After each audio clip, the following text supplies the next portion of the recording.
I would like to call to order our curriculum committee meeting. It looks like everybody is here in attendance.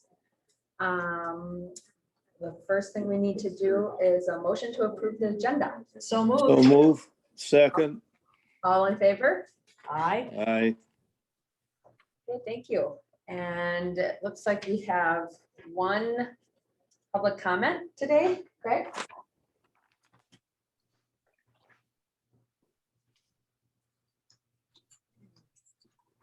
Morning, everybody. Good morning. So I wanted to make a comment, something really positive this morning. It had to do with the policy committee meeting on September 29th that I think most of everybody in this room was at. I didn't really write anything out to this, so it's kind of off the cuff, but for me, and I think a lot of parents, like our primary goal in life, if you're an attentive, responsible parent, is, raising your kids. My kids are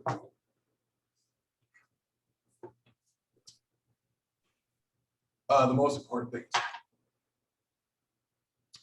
Sorry, I didn't think I was going to get more sickness in my life, and I feel very proud of where I brought them.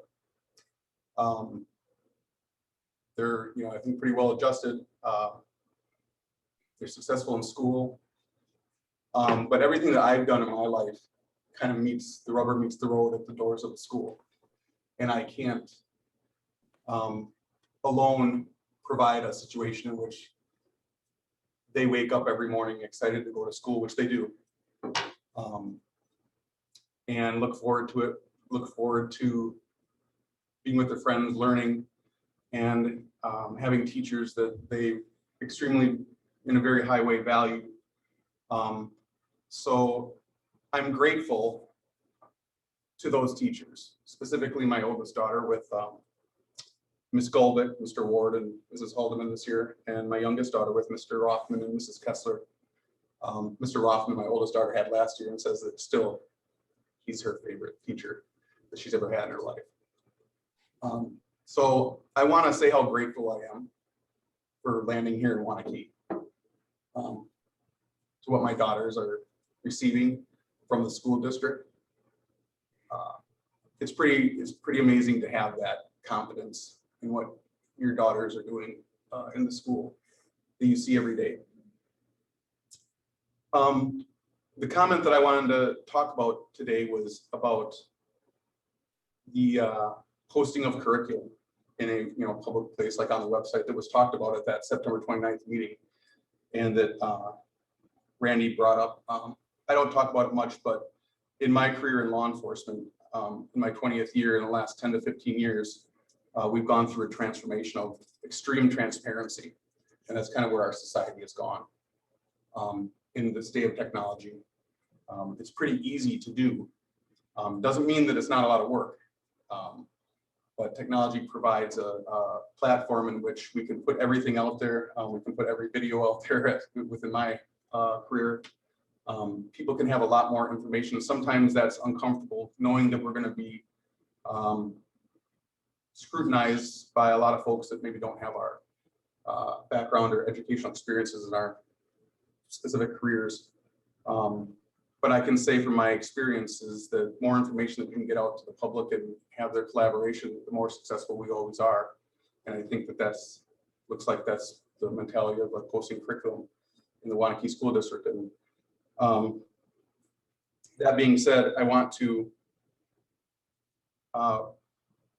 really thank the leadership that I saw from Randy at that meeting, bringing up the aspect of posting all our curriculum of all classes and all school levels in a place that, and I believe he commented for largely parent benefit, to be able to see what's going on in their classes. He also talked about an important subject, which I think is hugely important, talking about parental rights and throwing something, I shouldn't say throwing something together, but developing something at the school district about that. And also actively and passively participating in surveys and stuff, which has been a lot of parents have been asking about. And What I saw at that meeting, I wasn't able to be there, but I just was able to review the video recently. I'm so grateful to that leadership that I saw bringing those issues up, however they came, whether they were because of parent concern, whether they were Wisconsin School Board directive, best practice, or whether they were internal conversations with all of you, that you have the foresight to get in front of that, which is, I think, a kind of a national trend, and people, clamoring for that and wanting that. Just to be active, participatory parents, completely from a positive aspect, not a negativity of anything else, going on or anything, but just wanting to be able to be, since COVID, we watched our kids learn through video, being able to be accessible to that information. And so I just want to say with those topics to all of you, but really specifically Randy and the leadership that he showed at that meeting, bringing those topics up. I just want to say how grateful I am. Thank you. Thanks, Greg. Thanks, Greg. Okay, so I don't think we have any more public comments. We're going to move along to the next thing on our agenda, which is presentation of the spring 22 state assessment results.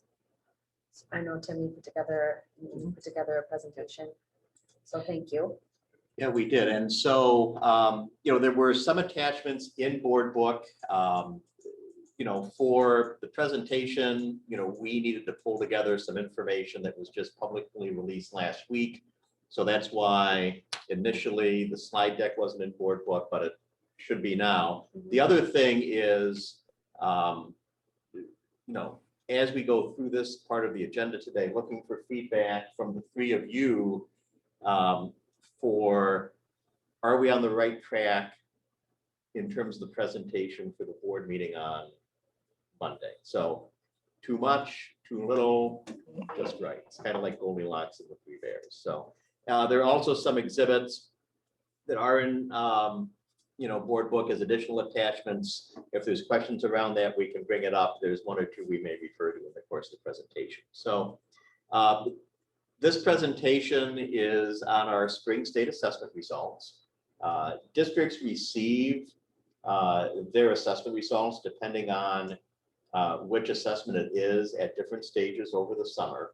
But then there's a period of time that elapses between when the districts get these in embargoed form, and we look at them as part of our school improvement processes, and when they become publicly available. So DPI released these last week, and so we wanted to bring these to you at the first meeting that we could.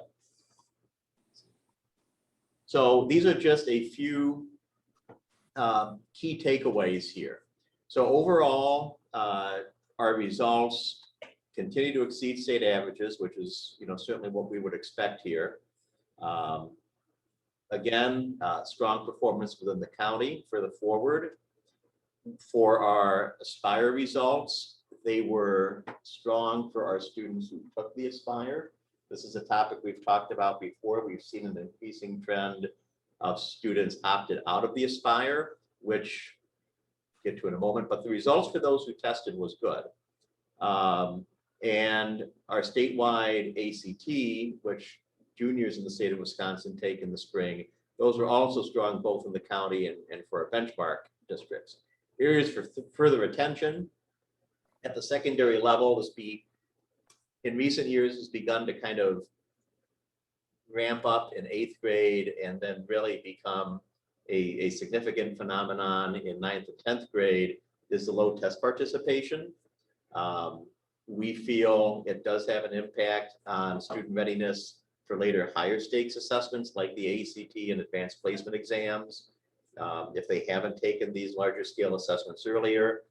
And as we'll allude to once or twice during the presentation, when we have significant numbers of our students not in the assessment data, it can be challenging for us to utilize that data for school and district improvement.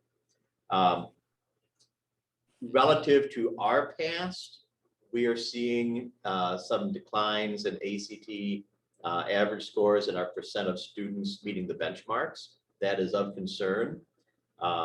one thing we noticed in looking at other districts in the state is that is a phenomenon statewide. And it doesn't really seem to map by part of the state, whether you're in school during the pandemic, or whether you were having a significant virtual component during the pandemic. It's just whatever reason the trend we're seeing.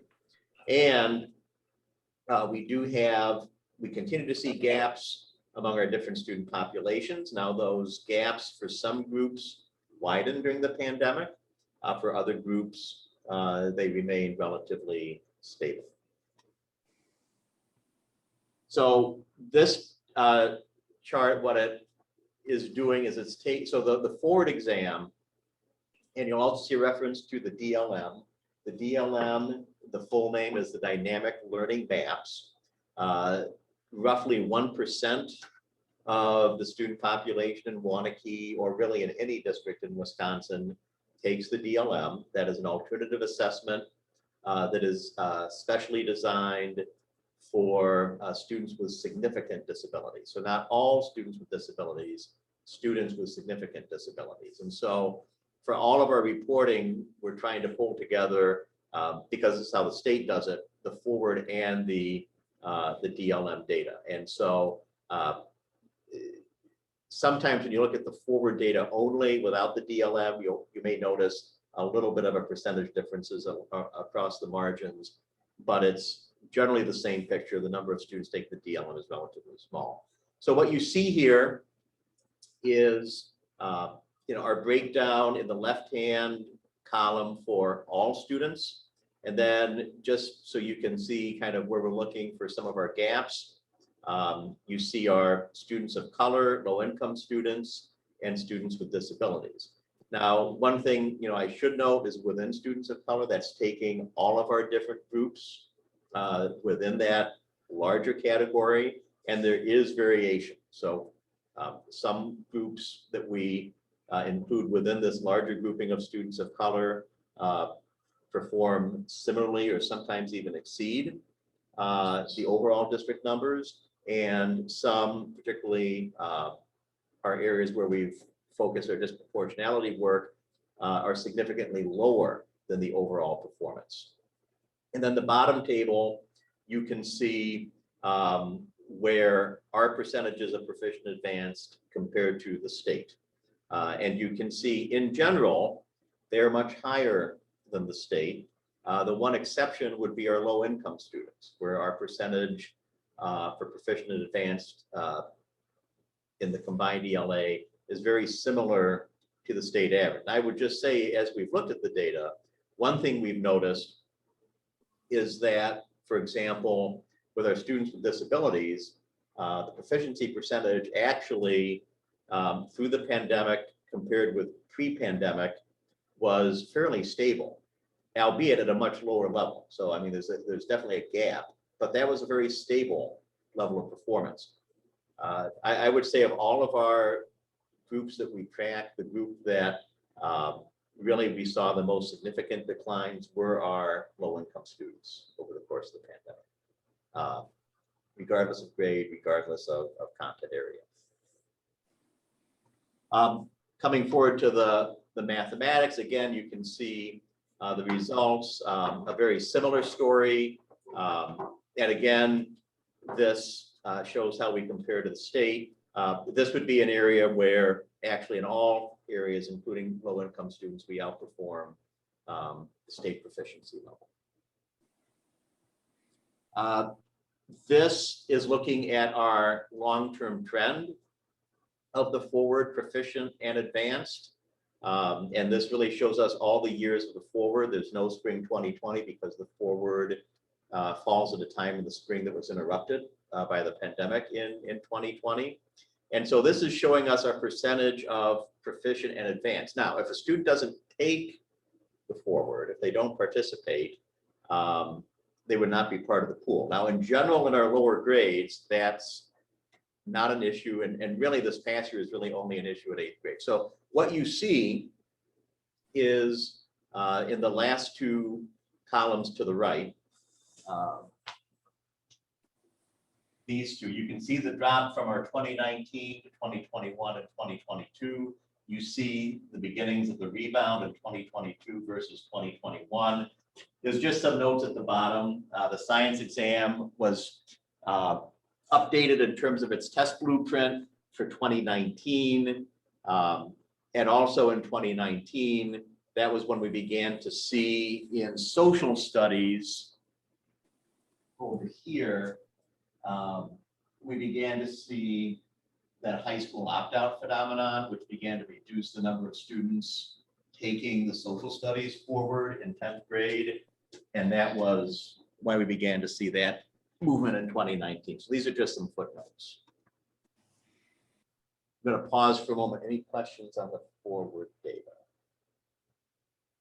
And there's another more detailed exhibit on the forward data in board book itself.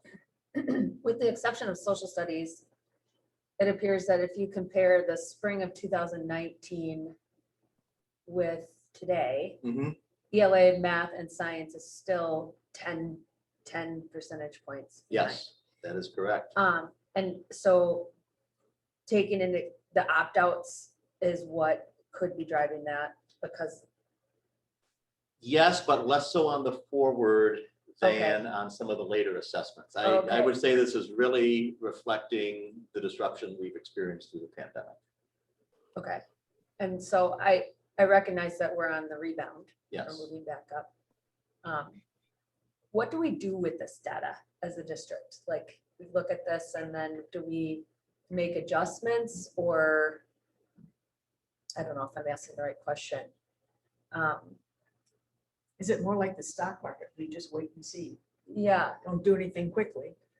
Well, partly yes and partly no. So we haven't entirely taken a wait and see approach. I mean, as you know, as a board, you have approved in the last 2 years some increases in our interventionist staffing. So we knew automatically we had students who had been significantly impacted by the pandemic. We knew we had students in greater numbers than the past that would benefit from reading intervention and math intervention. So that staffing today is higher than it was. Did we get that in Pre-pandemic. 2019, that staffing? Is that when we okayed it? So we saw the trend going down, so we pushed for it?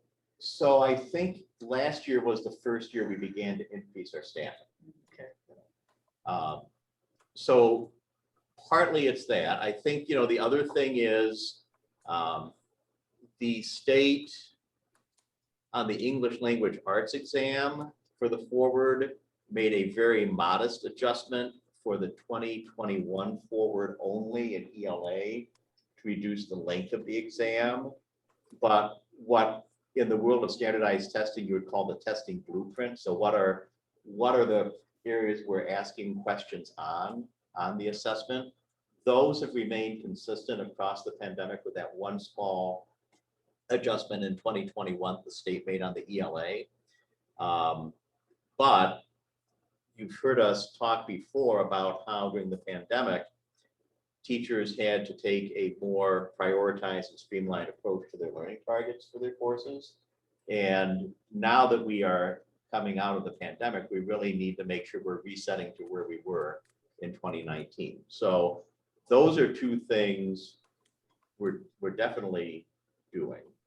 I think part of it is we anticipate, our concept is, as we have more typical years of schooling, we will see some rebound, inevitably because of the typical schooling. But then we are going to want to be responsive to individual students who need support. That's where the interventions come in. And we do need to make sure that just because conditions are typical, that our learning targets are typical as well, and they're going back pre-pandemic. And Amy, I don't know if you want to add on to that. Yeah, I would say our collaborative teams as part of our professional learning communities are really spending a lot of time this year on looking at the revised standards, looking at their common formative assessments, looking at their student data and making adjustments to that tier 1 instruction, which is the best, good instruction for all students, in addition to what Tim was talking about with the intervention piece.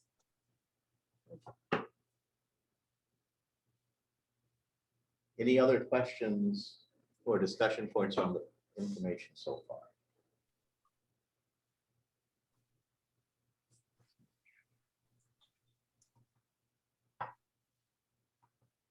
Okay, so and then this table, and I apologize for the small font, but we're trying to get it all on the slide. Again, maybe feedback is, this is 3 slides, the board level for Monday, interested in your feedback on this. This is looking at the percent proficient and advanced for Dane County for the forward for ELA, math, science, and social studies. There'll be a column for each grade level. You'll also see the all grades column. That all grades data should correspond to, for us, for the tables you saw earlier in the slide deck.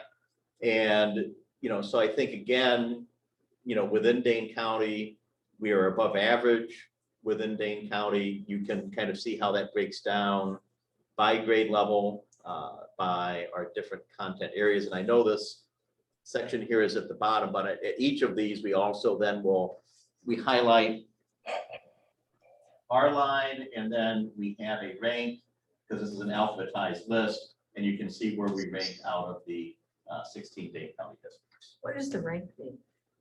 So this would mean, for example, if we look at, so Greg has students at the intermediate school.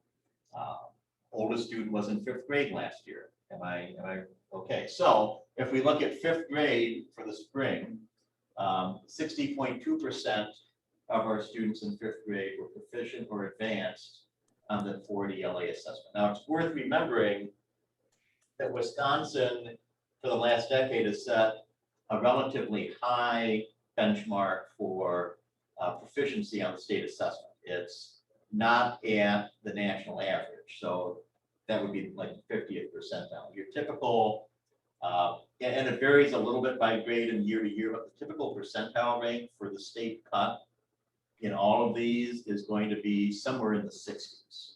So it's an above average benchmark. Anyways, 5th grade last year, 60.2. That was the second highest percentage in Dane County, trailing Wisconsin Heights in the 1st position. And then Middleton was in 3rd at 59. So Tim, Yes, Mark. how do you explain the 7th to 8th grade anomaly in ELA? And it's not just in our district, the other districts you see lower scores, but not as dramatically low. Is that test burnout? Is it, what do you, because then when you go to the 10th grade, it's back up to the 60%. And so what happens in 7th and 8th grade where all of a sudden the brain cells don't seem to be functioning? So I think there's a few different things that come to mind.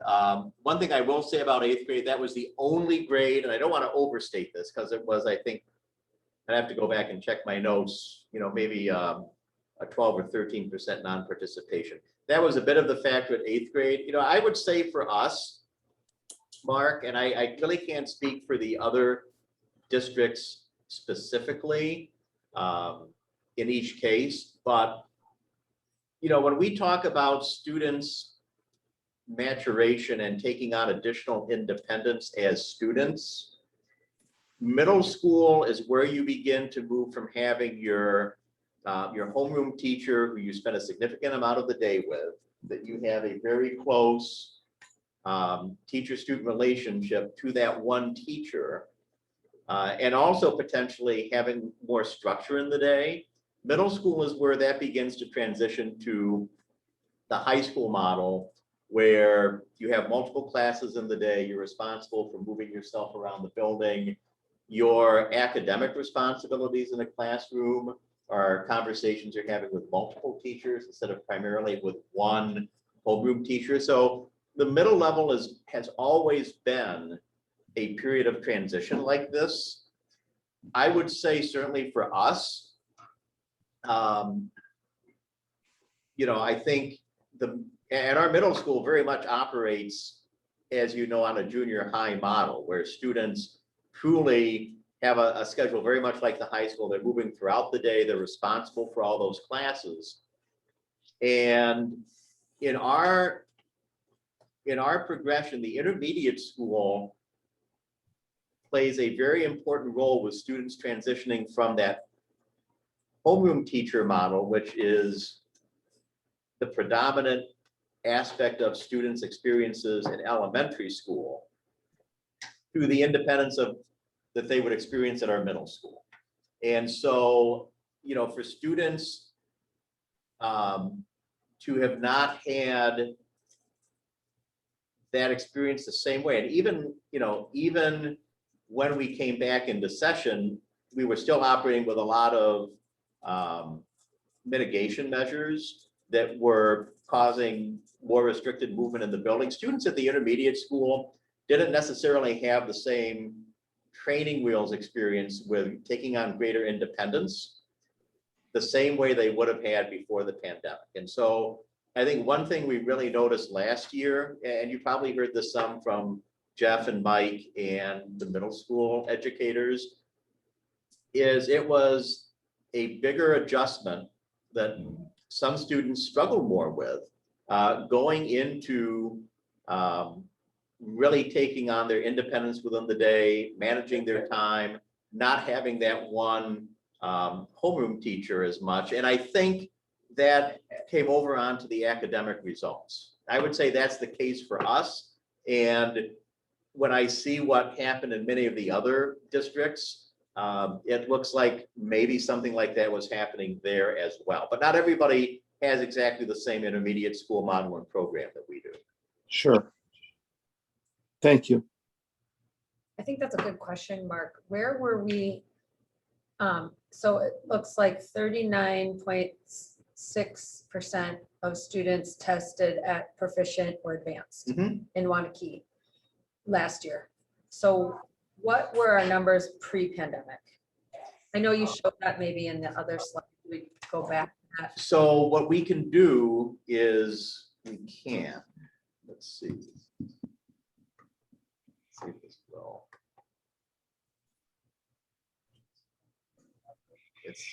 I don't know that I have,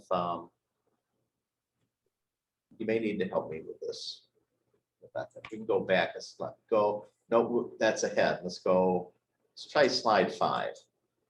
Okay, so this would be overall. This is not showing it by grade level. When we're done with the slide deck, Okay, we do have an attachment that'll speak to that. We'll circle Okay. back to that. okay. So let me see. Yeah, I don't seem to have the ability. Because I Okay. would imagine that 8th grade class was in 6th grade when we were learning virtually for like, So Sixth the grade. the eighth grade class they were in 7th grade. would have been in 7th grade for 2020, 2021. right. So the first half of the year was virtual. Third quarter was hybrid.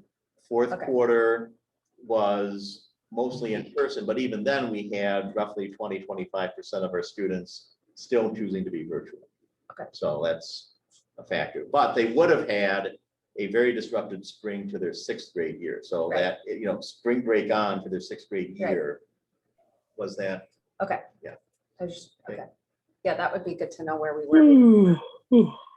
So this is our Dane County table. And if you could advance, just keep moving in time here, Rebecca. Thank you.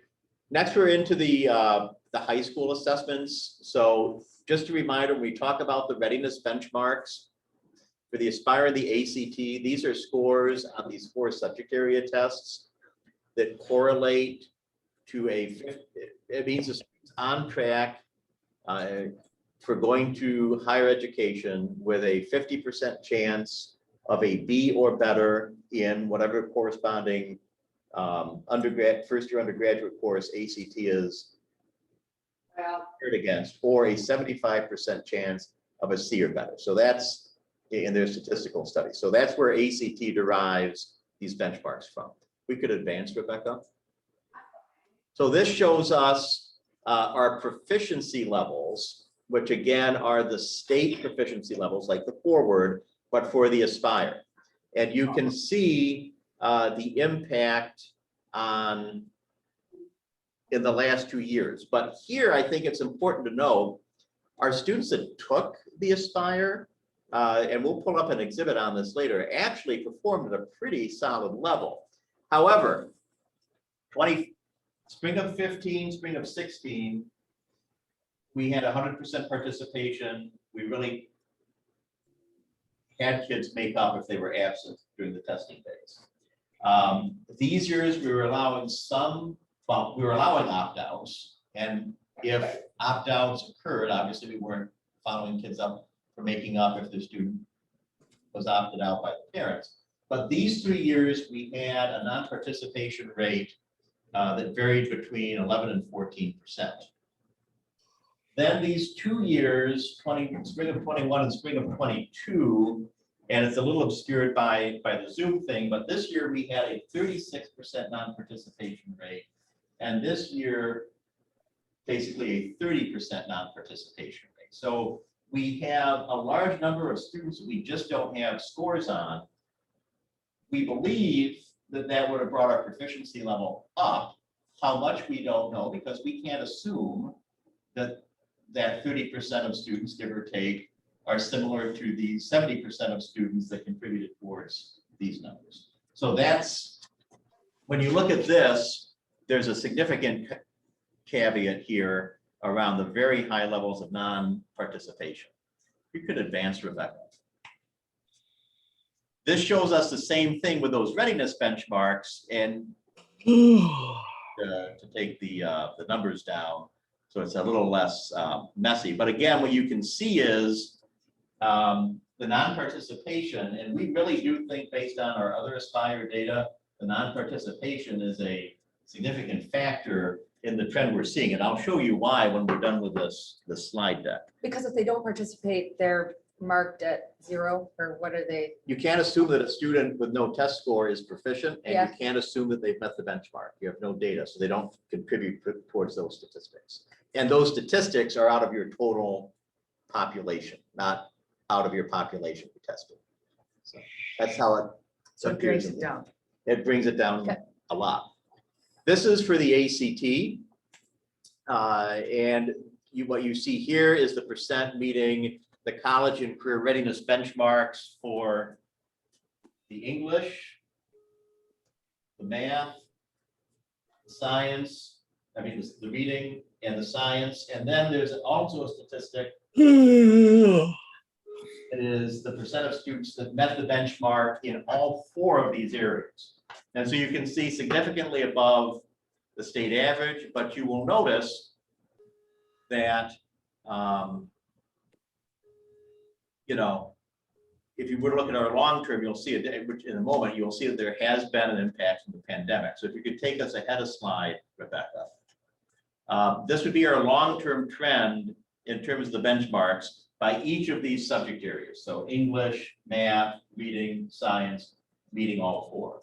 And, we've seen, here's a different scenario. We do have slightly elevated non-participation for the ACT, but it's not really a big contributor to the trend we're seeing here, unlike with the Aspire. And so you see for many of these areas, and there's 2 ways we kind of look at ACT data. There's state element with the proficiency levels, and there's kind of ACT with the average scores, the benchmarks. You're seeing a mix here. You're seeing some pieces come up, some pieces come down over the previous year. You can go ahead. 1, thank you. And so this is how our average scores, again, compared to the state, and we'll look at a little more. You can see again, we're above the state average in all areas. 1 more slide, Rebecca. So this was the interesting piece. So here again, we have this declining trend, but it's a declining trend that, and again, we're trying to fit a lot on here, but this is really all of the ACT numbers. I think the key things are, here is your composite average. So this is your average total ACT score, again, for juniors. here is the state calculated proficiency level for ELA and for math. And you can see where we stood in the context of the county. And then later on, you can see the different sets of average scores and where our participation rate kind of falls in. And you can see that, you know, there were some districts in Dane County, we look up in here, DeForest, for example, 3.1 non-participation. We were at 7.7, but, you know, then if you look at Sun Prairie, they were at 9.1, Verona 9.5. So we were kind of mid-pack there. If you could move ahead a slide, Rebecca. So we look at Dane County because that's the county that we're in. For some things, we also benchmark against similar districts across the state as a whole. And this is helpful because we want to have apples to apples comparisons, not apples to oranges comparisons. So for example, if you're dealing with HR matters, you really want to focus on Dane County because that's the labor market where we are working in with other districts to get teachers, custodians, et cetera. But when we look at academic performance, these districts are the ones that are most similar to us statewide. And so they are all K-12 districts. So, you know, of significance, you won't see Arrowhead as the Union High School district, because that's kind of a different configuration than us. On this particular one, you won't see Middleton or Elmbrook because they're much larger. And you won't see like a Kohler because Kohler is a lot smaller. But these districts are all pretty comparable to us in terms of community composition. So here's how our ACT compared with what really is a very competitive set of districts. You can see, and again, some of these are in Dane County. So you see DeForest, you'll see Monona Grove, you'll see Oregon, for example. They're Dane County districts, but you also have ones from up in the Fox Valley. So, you know, you'll see Kimberly, you'll see Hortonville, Hudson from over by the Minnesota border, a lot of the Milwaukee ring districts, you know, your Cedarburgs, your Pewaukees, you know, your Waunakee. So it's really a mix of districts, very similar to us. When you think about who was virtual, who wasn't virtual, it's a very mixed bag. So the interesting thing to me is that, you know, within our overall benchmark, our average score was the 5th highest. Our ELA proficiency, and so this is a group of, I want to say 22 districts.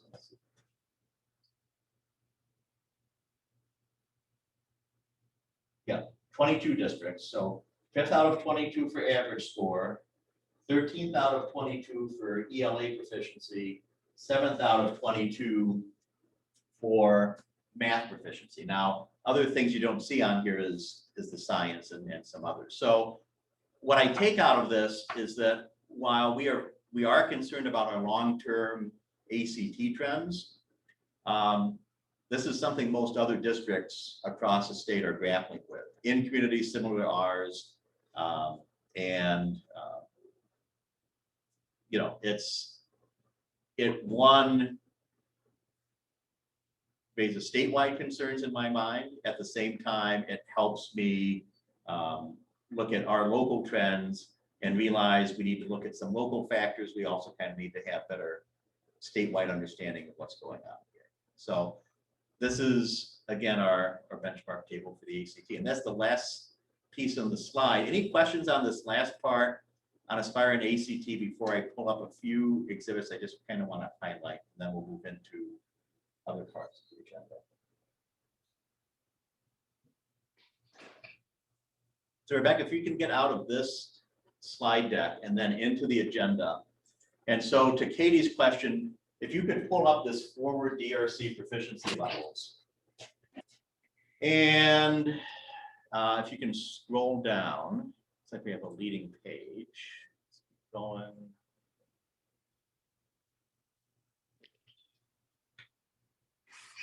You want to go to 7th and 8th grade ELA. I think that's what you want, Yeah, right, Katie? 8th grade in particular. Yeah, 8th grade in particular. Okay. 8th grade ELA. So here's the multi-year trend, and this doesn't include any of the DLF. This is only forward data. And so the blue is our percent proficient, percent advanced, the green is proficiency tier, the orange is the basic, the red's below basic, and the gray is non-tested. And so you can see 18 and 19, and then 20 and 21. So we fell a lot. Okay, could you go back to the previous slide then to see where they were in 7th grade? So this is not where this, okay, yes, right. So that's a great point, Mark. So the 8th grade 2022 would have been the 7th grade 2021. Now, being assessed on slightly different learning targets, but yes, that's a good point, Mark. So you can see the overall rate there was, so it looks like we had about a 90% participation rate and a combined proficiency of roughly just under 50%, 49.5. So then if you can go to 8th grade ELA. Okay, so the proficiency rate drops about 10 points, but we also probably had about another 14 points of reduced participation. So it's possible the change from 7th to 8th grade is all in this change in participation. It's hard to say. Probably not all of it, but some of it. What? Could you It's the same to me. Okay. go to the, And for You're 8th grade. You're versus right. I'm 7th looking at grade. I'm looking at the wrong year. My apologies, Yeah. Katie. It's a little deeper.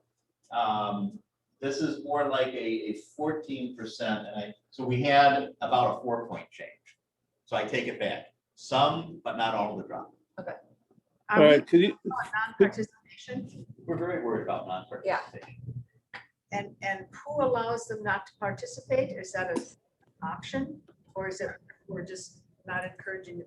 So state law gives parents the opportunity on state assessments to opt out of any state assessment. And that's been for a long time? It's been, I'd have to go back, I would want to say around 2014, it might have taken effect 2015 or so. Our local policy also follows the concept of the state law for state assessments and allows parents to opt their child out of local assessments unless the assessment directly contributes to a grade or is used for progress monitoring for intervention.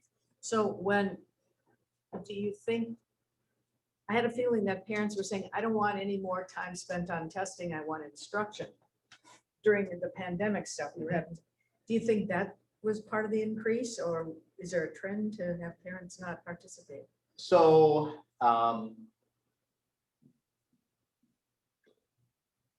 so I think part of it is a parental desire to have time and instruction. I think also there is a, potentially, and I don't want to overstate this, but I think in some cases it can be a convenient time to schedule an appointment, which is an indirect way of protecting instruction. If I need to take my student to an appointment, Take it do very it on a just. testing day versus an instructional day. Also, I mean, the way in particular at the high school, we organize our testing program. We do late starts because we try to take an all hands on deck approach to assessments as opposed to trying to do what would happen with the forward in the other buildings, which is work the assessments within the day. So I might be testing in math today, but have classes normally the rest of my schedule. Whereas at the high school, we try to just pack all the testing into a few days, which means as a parent, I know that morning is a morning where there's no instruction going on. It's all the assessment as opposed to being more embedded. We need to look at the, how we communicate the importance of this educationally, our concerns are twofold. One is these are longer assessments, experience with performing in longer assessments when you take an ACT later on or advanced placement exam, which are longer assessments that are high stakes, potentially to the student individually. They come to that with less experience. Sometimes they don't perform as well. But we're also a system. And particularly at the high school where we don't have a local assessment like the iReady or the STAR, the only standardized assessment data we have to gauge our progress are these state assessments. So when we have significant numbers of students not participating, that really impacts the quality of the information we're reviewing to make these improvement decisions. Now, I will have to say, and I don't have a good slide for this, but if you look at our peer districts, we are an outlier. They're not doing this in, Whitefish Bay or Cedarburg or, Kimberly. I mean, those districts don't see anywhere near the participation that we do. So there's just something local that we need to kind of understand and work with our families more around. But the ability to opt out of the state assessment is in state law. So that's going to continue, but we've seen parents exercising that much more. So, Tim. We have a question, Katie, from the audience. Can I just ask you a question quick? Why are all these metrics driven based off of total student population then, and not just on a percentage of testing? Wouldn't that be a more accurate way to interpret data? So it would certainly give you a more accurate vision of how the kids would be able to talk specifically about, and we'll do this for one assessment in just a moment, how the students who took it perform. I think the reason why at the state level they're reported out this way, and we tend to follow this, is we can't assume that the students who aren't participating are similar to the students who did participate. The consequence of that is dragging down and making this information almost unusable to a certain degree. I mean, right? When we have the non-participation we see here, it does have So it a might big almost be impact. good to look at it both ways, right? Like, where are we percentage of tested and then this stuff? Yeah, the reason why it's this way for the state accountability systems, and I'm not saying that this is reasonable caution or excessive caution on the part of policymakers. At the state and federal level, historically, there's been this belief that if we don't set the reporting and accountability around ways that encourage participation, there's a concern that districts might try to get more advantageous numbers by encouraging some kids to stay home if they thought they'd be weak performers. Now, that's not something we would ever do here, but in Georgia, maybe 10, 15 years ago, I'm trying to remember the year, there was a pretty high profile cheating scandal where to get a better public number, they worked with that system. So policymakers like to make sure that if the non-participation shows up, but you're absolutely right in the sense that if the non-participating students are similar in every other respect to the students who are participating, except that they didn't test, then yes, you could look at the data that way. And we do to an extent. We'll bring up some Aspire data in just a moment. It's a good question. I think that in 2021, one of the reasons why there was a lot that didn't participate is because when they were in person, they're taking a test, they're not 6 feet apart. So parents opted their kids out so they wouldn't get contact traced out of school for 2 weeks because of a close contact. Mhm. And then I think perhaps that trend, they were like, well, they didn't take it this year. So, and you know, I guess it's okay for them not to take it the next year. I don't know. I just think that that was a big reason why in 2021, they didn't take the test. So, and then my other question for you is, you had mentioned on another slide, in 2015 and 2016, we had 100% participation in a state Yeah. assessment in high school. What did we do differently then? Because that policy still was in place. the It was law. not, Oh, it wasn't. no, so so it like, Oh, you know. so just after that, that law came into play that you Yes. could opt your kids out. Got it. and that's why, so. And, and I hope I'm not coming across as scolding to parents. I mean, parents have reasons for making the decisions they make. It's just for us as a school system, this puzzle of non-participation is one we have to try to solve. So if you could close this and go into the agenda again. And the other thing I want to pull up are these two current progress reports for grade 9 and 10. And this kind of gets to the other side of the story. So this is a report we get as part of our Aspire package that shows a few things. It'll show that score. It'll show how many students took the assessment. But one thing it does is it will show you your median national percentile rank. So percentiles, we probably all learned this somewhere along the line, is a way it looks at a population, it ranks it, and it applies a number based on the ranking. The middle person on the 100 percentiles would be at the 50th percentile. Above the 50th percentile is higher than average. Below the 50th percentile is lower. You can see for our students that took the Aspire in 9th grade this spring, our median percentile ranks were very high. So our 50th percentile kid locally was at the 65th to 72nd to 75th percentile nationally. Math was our highest area. Our middle kid in 9th grade at Waunakee on the Aspire was at the 75th percentile nationally. That's a really high number. And, when I look at the ACT numbers, Katie's heard me say this, I'm really looking at English as an area we need to focus on. Yet if I look here, a median 65th percentile is pretty good. If you could bring up the 10th grade real quick, Rebecca, and then I think we'll call this good. Here's the 10th grade. And the 10th grade has the advantage of also showing us where this group of students were the previous year for 9th grade. So again, you see the average, the count.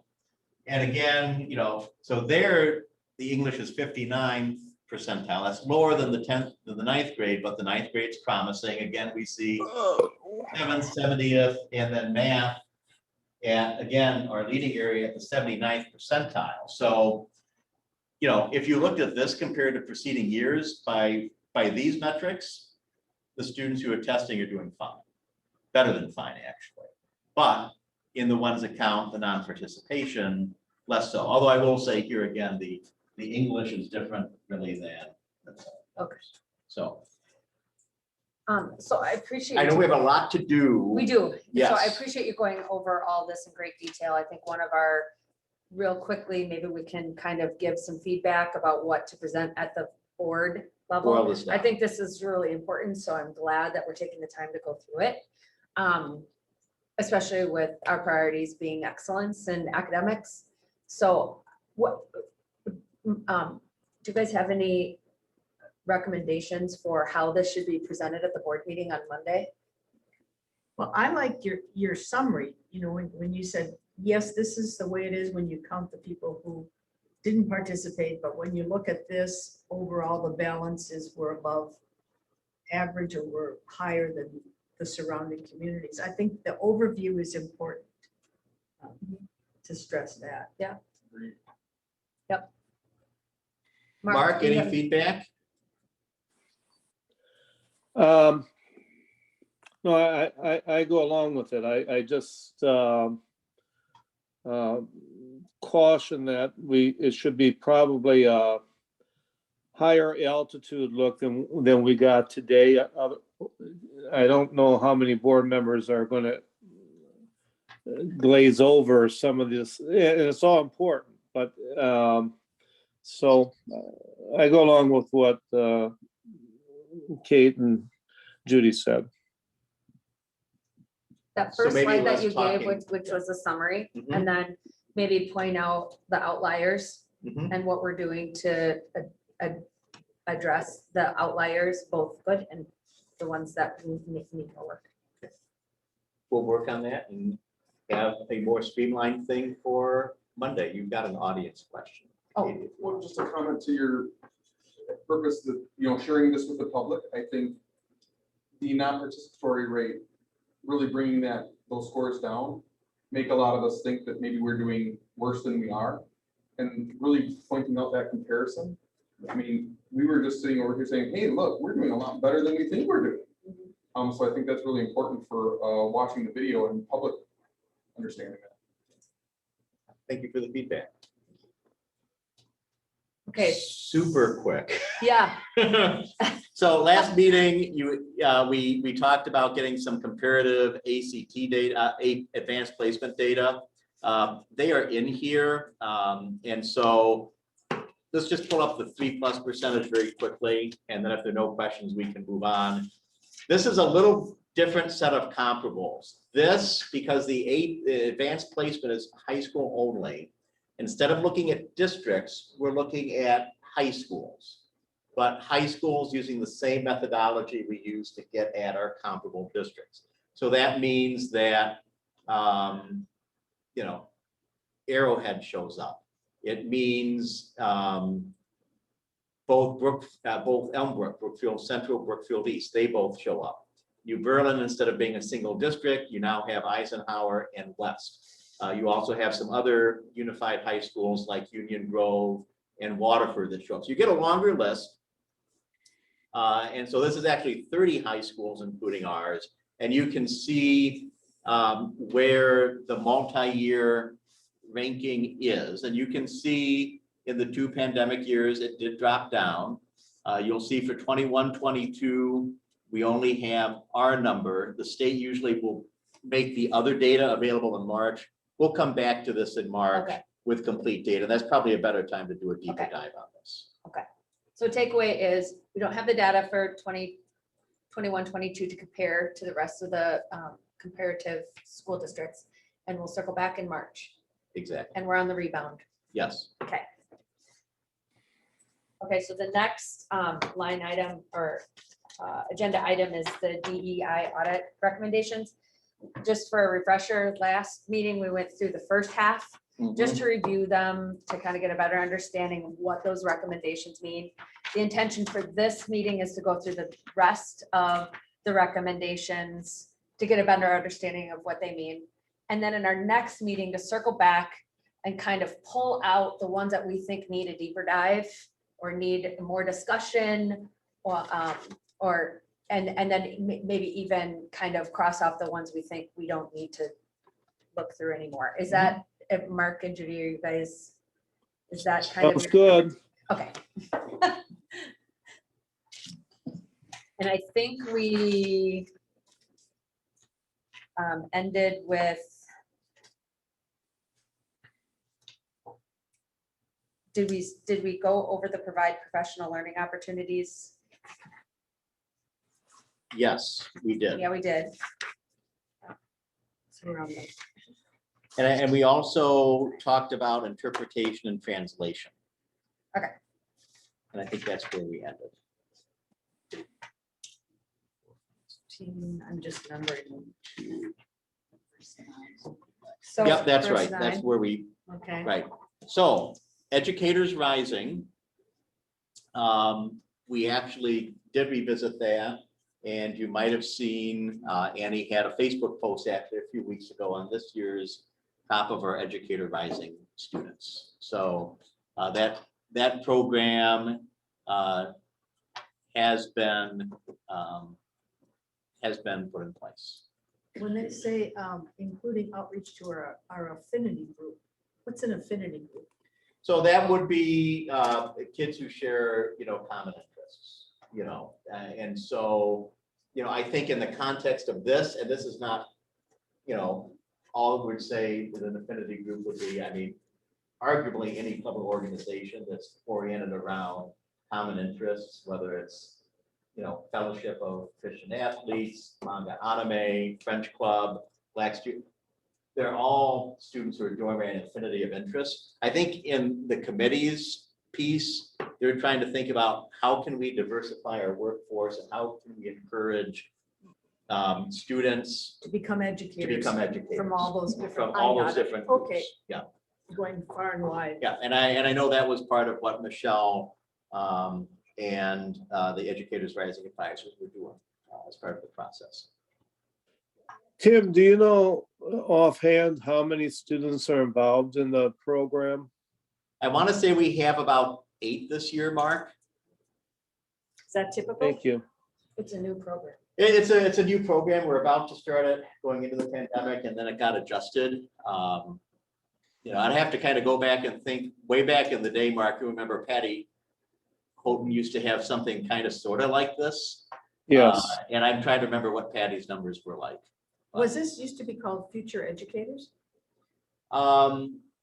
Yes, but it's been rebranded as Educators Rising.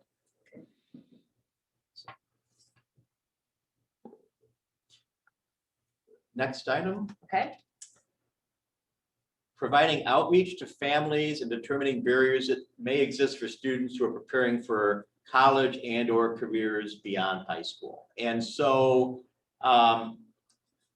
when we talked about this from an administrative perspective, we felt we do want to kind of go back and look at our post-secondary data, see if there's evidence of gaps in the post-secondary data. I think the other thing that we want to do is work with our counselors to get a better sense of what they may be hearing from different groups. And are there really opportunities for us to provide better family engagement opportunities for the whole course selection and college planning piece and career planning piece? Totally. So we do think there's some things we'd like to follow up on at the high school and middle school level on this. Then increasing accessibility and opportunities for students to participate in ACT preparation classes by eliminating fees and offering classes during school hours. And so, this is something where when we talked about this administratively, we saw some opportunities we could be responsive to this. So, we do have an actual ACT prep opportunity through the community ed program. And if a student qualifies for a fee waiver, they do not have to pay for it. But as with all things, we can always kind of look at how do we make people aware of opportunities they have, and maybe the ways we can do that better. The other thing is the in-person class isn't the only way that you can prepare. We also have an online test review and prep package through Naviance. But historically, we've been introducing that to students their junior year, and they take the ACT in late February, early March of their junior year. So our thinking was in the spring of the sophomore year, we could really begin to launch this to students, get them started on the free online test prep earlier. We're cautious about offering classes during school hours. It's another thing to build into the master schedule.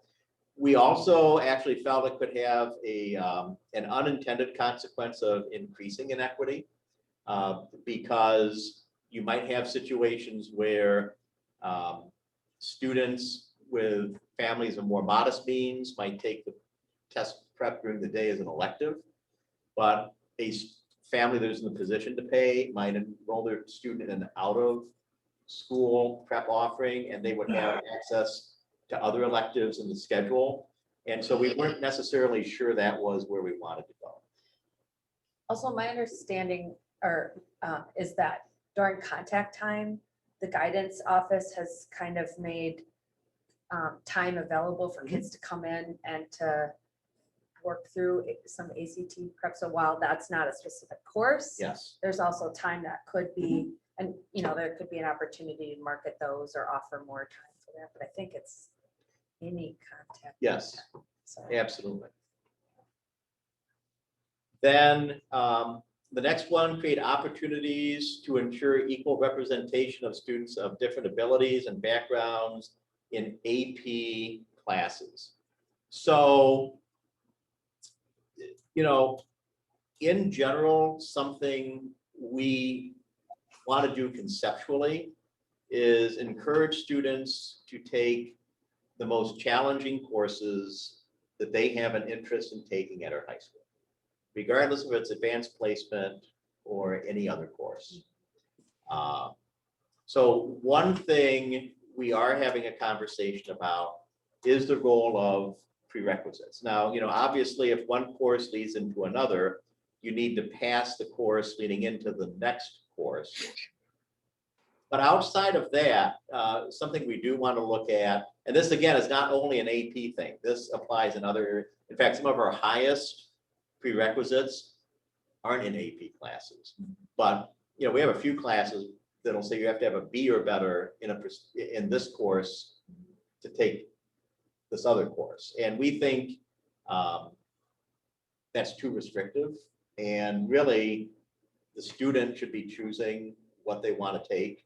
I mean, we want to make sure they have good counsel about their readiness to take a course and succeed in it.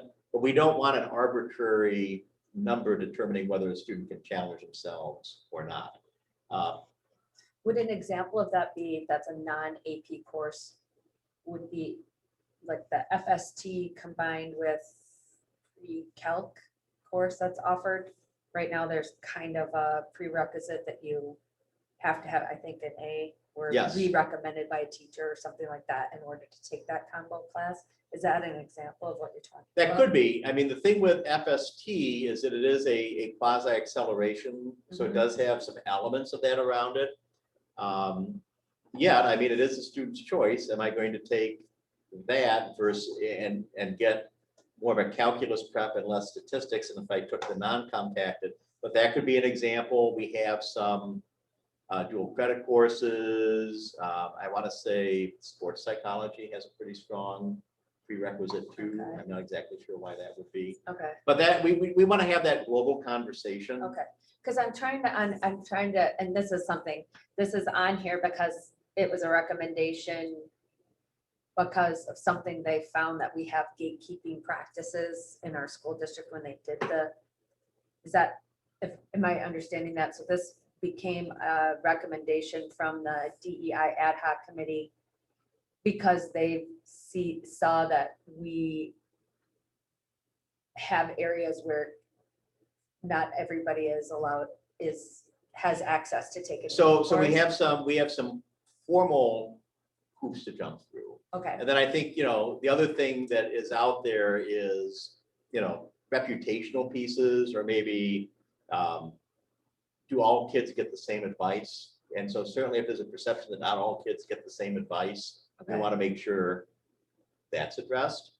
But I mean, I do think the ad hoc committee recommendation was more, we want to create opportunities to ensure equal representation of students of different abilities. The reality is we have a very elective student choice-based model right, at the high school. You know, we feel our role is to remove barriers from students being able to exercise an informed choice. Mhm. But we want to honor the ability of students to choose what they want to take. And while we might hope that we would see the composition of any class represent the school at large, the reality is we have a wealth of electives Mhm. for a school system our size at the high school. They're not always going to be mirror images of the entire school. So we have a very choice-based model that's kind of at the core of our entire high school design here. So we can look at removing barriers, but we can't ensure percentages across different classes. And- Tim, would it be helpful Yes, Mark? to, towards meeting this goal, to consider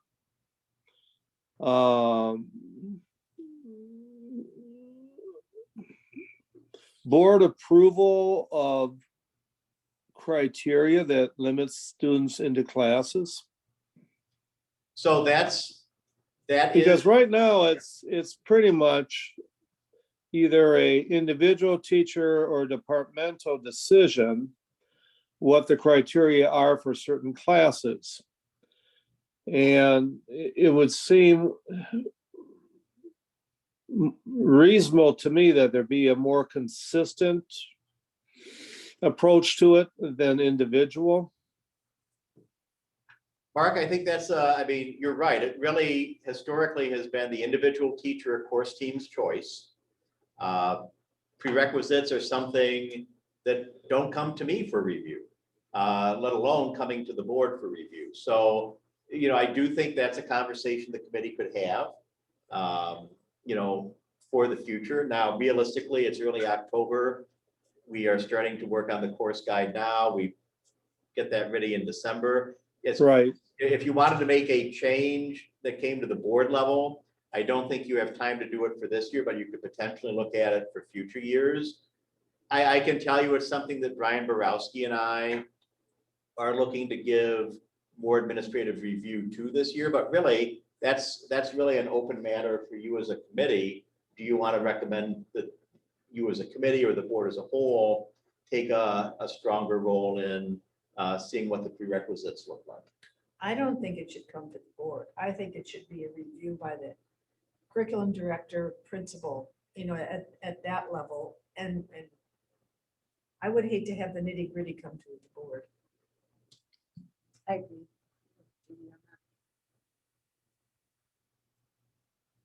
Yeah, and I don't think that's not a good idea. I think there needs to be a review somewhere. Yeah. So maybe not the when we teacher. come back to this next week or next time, we can kind of nail that down. Okay. I'll make a note of that, Mark. Thank you. Thank you, Mark. Discontinued tracking systems that may exist based on perceived student abilities. So when we looked at this administratively, again, it was really similar to the one on AP, that we do want to look at our requirements, and we really want to encourage students to take, again, the most advanced coursework they can, consistent with their interests. And we want to encourage students to stretch themselves in an informed manner. I mean, a factor at the high school is we want students to challenge themselves, and I think in the trend in this century has been for colleges to look favorably on students who take challenging coursework, even if their GPA is a little lower. You just don't want a student to put them in a situation where they're going to get a D or an F in a course. So really, we want to, again, you know, maximize choice, reduce barriers. Again, right now, you know, we have a pretty sturdy selection process around a few courses at the high school, like the FST compacted, Advanced English 9, Advanced English 10. Maybe that should be, I mean, it's a philosophical discussion we need to engage in. Should that be more of, well, student, it's your GPA that's the skin in the game. If you want to take this course, and you're willing to do the work that comes with this course, I mean, that's a conversation we want to engage in. And this is probably, when we circle back through these as a committee, I'm sure you may have perspectives on that. Is it also, do we know what kind of support there is for kids in general who are having trouble with the class? Is there ability to talk to a teacher? Is there study groups? I don't know what the system is out there, but for anybody who's having trouble in any of the classes, what's our process? So the short answer is yes. And that might actually be a great topic. It's been a few years since the high school team has come in to talk about what the support system looks like at the high school. It might be a good topic for later in the year if the committee's interested. Just interested, yeah. And I have another question about this one, just so I can get a better understanding of it. When the DEI ad hoc committee made this recommendation to discontinue tracking systems based on perceived student abilities, did they give any examples of what we're doing now that fall under that category? Or was it just like that we might be doing? That we might be doing. And I think compared to some schools, we have less of this, but we don't have any. So at Waunakee, we've never really embraced an honors model. We aim for a high level of rigor in all of our courses. Now, obviously, particularly the 11th and 12th grade year, we're very elective. Students choose pathways, but again, that's very choice-based than a Right. track model. The closest thing we have to a tracking system would be our AE courses or advanced English Yeah. courses in 7th, 8th, 9th, and 10th, where there is a placement process. Now, whether you're an AE does not have any implication on your ability as a junior to take AP language and composition or AP lit, you know. But the closest thing we would have to this would be the AE courses. So, okay, so that's the example that when they made that recommendation that they were. And you could also argue that in 10th grade, where we have both AP US history and American history, Mhm. that's a little bit like that, but that is entirely, there's no placement process on Right. that. That's a student choice. Okay. But the AE, there is a placement process. And we have certainly heard anecdotally from students. We went to the Justice League a few years ago, and some students said, you know, that they were discouraged or not encouraged to take a class, or they didn't qualify for AE, but they really wanted to, and then ended up being very successful in AP Lang and Comp. So we have certainly heard anecdotally. Question. What is the perceivability? So from our standpoint, with Just a general definition, help me understand kind of what that is. So it's really kind of how you are determining eligibility.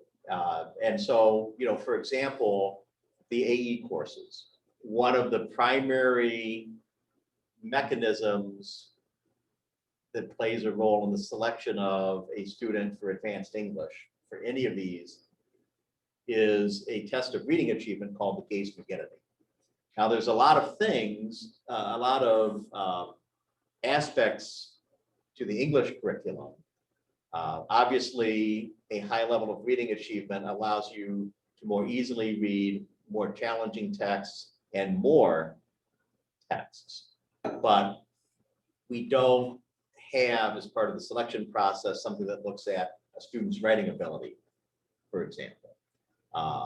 You know, it's really more of a test of reading ability. So you could argue that, and I think this is an internal conversation we're having, if you continue to have advanced English sections, what are the selection criteria? Should it be based primarily on reading achievement, or should it be a broader set of criteria? Or should the student be able to self-nominate into the course? I think those are some of the key aspects there. Yeah, and anecdotally, because I was very involved in that process, you know, we actually did expand the number of AE class sections, but by the time kids came into, we didn't have the AP when I was teaching for literature. Well, we did have AP literature, but American Lit was considered sort of the stepping stone to get into that one. I'd say 50% of the students in that class were not in advanced English and yet flourished in American literature, and many of them migrated into the AP Lit their senior year. And so we use the tool to be a fair decision maker, but in terms of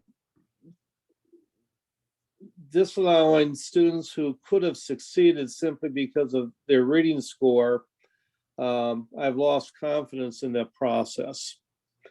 Again, especially based upon what I saw in my own classrooms with kids who never were in the AE classes and yet were getting A pluses, A minuses in the American Lit. And so I do think it's something worth looking at and reconsidering.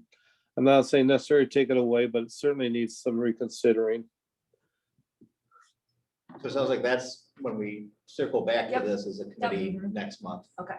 Definitely. I would like to just interject for a moment. Would you just take a minute to see if you want to finish with the last 5, or if we want to move that on to the next meeting?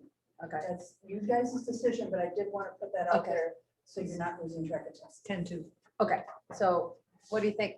Should we move the rest to the next meeting? I think we can finish. You think we can We finish? can Okay, finish. okay.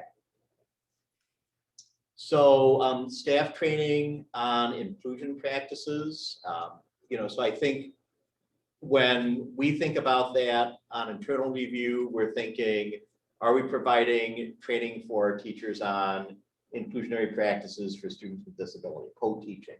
We do a lot more of that today than we used to. Are we providing more learning for our teachers on meeting the needs of English learners or multilingual learners? We're starting to do more of that. So, I mean, I do think this is an area that we recognize the importance of that, and these universal practices and more specialized practices we are working in, again, consistent, as professional development coordinator, Amy has to be kind of the air traffic controller for a lot of different demands on our staff development days. But I know it's something that we try to prioritize. And there is a mention to Universal Design for Learning, or UDL. We feel that's consistent with really could be combined with the previous item. And we could go into that, what these concepts are in more detail, so you can kind of understand the lay of the land at a later meeting. But, certainly it's part and parcel of being an effective teacher is you have a range of students in front of you. They're each an individual. Each brings their own lens on the world. Each has their own way of learning.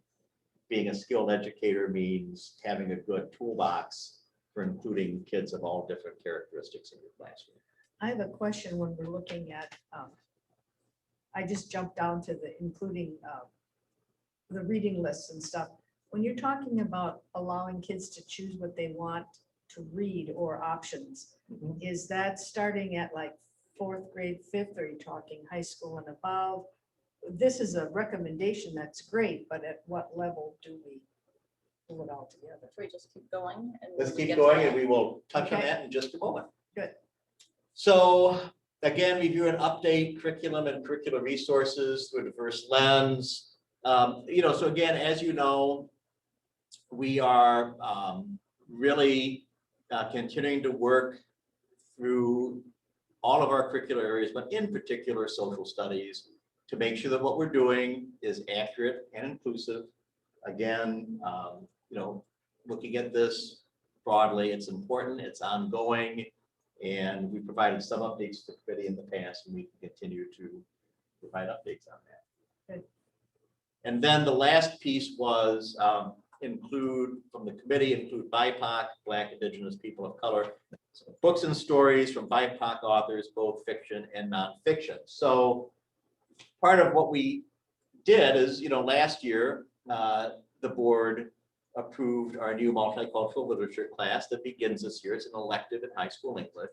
And then more choice opportunities is something we need to, continue to work on. So Amy, if you could kind of talk about student choice in texts, at least the elementary level, and I can pick it up. The students obviously have choice of what they choose at the library, or choice of what they might choose in the classroom library. I mean, a lot of instructional texts would be teacher chosen based on their goals for the student. It's possible that if they're doing a mystery unit, maybe they'll have 3 texts for kids to choose. But I feel like the way that's written, it's mainly geared towards secondary. I think so as well. And so, one of the questions that instructors need to consider in an English course is, first and foremost, what is the place for the whole class read, where we're all reading the same book? And potentially all the discussions are whole class discussions as opposed to small group. And what is the merit of having students to have choice? And so we might think of it as more of a book club approach. And then, of course, there's independent reading, but this is really, you could honor choice by bringing in more, and again, this, I'm summarizing something that's actually a very complex instructional decision. It's much deeper than this, but student choice, more of a book circle or book club, where students can choose off a list, and then students that choose the same book can engage in small group, interactions around the text they're reading. That's a way to contribute to student engagement. Students have choice. There are advantages to that instructionally. Also, if there are skills you're trying to teach the whole class at the middle school and high school level, you still want to maintain at least some whole class text, because then all students are experiencing that in common, and you can have other teaching targets that are anchored into that text that all the kids are getting. So we do more of this. We do have curriculum presentation meetings coming up later this year. ELA is up this year, and so I think being able to speak to kind of what that looks like in our English classrooms is something we can talk with the English team about sharing with you at those curriculum meetings later this year. Good. Okay, so thanks for reviewing all those. So moving on to items for future meetings, we will circle back, like we said, and pull out Mhm. the areas that we think need a deeper dive. And then also it was brought up in our public comments, and then also received an email about the policy Mhm. change to 3:30, where we are going to move to posting our curriculum. I don't know if that's something we want to add to an agenda item for our next meeting, or if that's something we're going to be working towards, and we'll circle back to that later. So the discussion we had with the policy committee is, we're excited to be able to add this for our families. To make sure it happens consistently, it's not going to happen overnight. Right. So I do think there is a desire on the part of the policy committee for later this year for us to work with you and come up with some kind of an informal timeline for what that might look like. I don't know that we're ready for that next meeting. Sure. But I think it's something we're going to want to kind of bring in at some point. For next meeting, obviously we want to circle back to these. Mhm. The other thing is, in talking with Randy, we have the SEL goal, and Randy felt that this committee's the most appropriate committee to bring an update in terms of how we are going to approach the measurement aspect to that goal. Sure. So that would probably be, between now and the November board meeting, Okay. 2 items, and quite frankly, that's going to make for a meeting. Okay. Now, something that should be on your radar, our understanding from DPI is that the accountability report cards are going to be released on November 15th. So not the next meeting, but the meeting following that, you'll want to have our report cards on your agenda. Okay. In either So early December. it's a full next meeting, but something I'll bring up maybe then at the end of the next meeting. We saw a lot of data today, and most of it points to how much better we're doing than other districts. But my question is, what do we do with the data in terms of particularly our below proficiency students? If I'm a high school teacher, am I given, oh, by the way, John, Janie, and Adam will need extra work because this is their proficiency level in English, math, science. What are we doing for the below proficients in our elementary level? It's one thing to be able to say, oh yeah, look how well we're doing, but the bottom line is,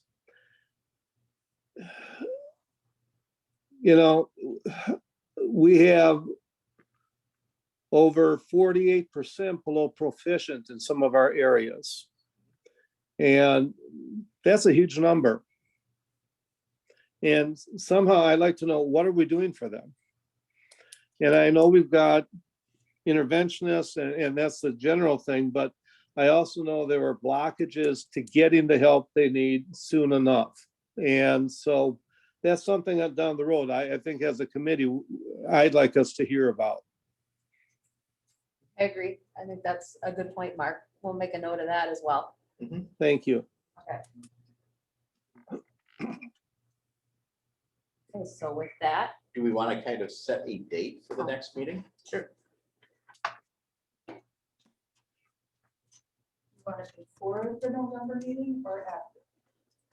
I would recommend before, because if we go after the November meeting, that's awful close to November 15th. And then the next thing you know, we have report cards to be added in. And I think it's important to meet before the November board meeting if we can find a common time. So there's 2 weeks in November we could look at.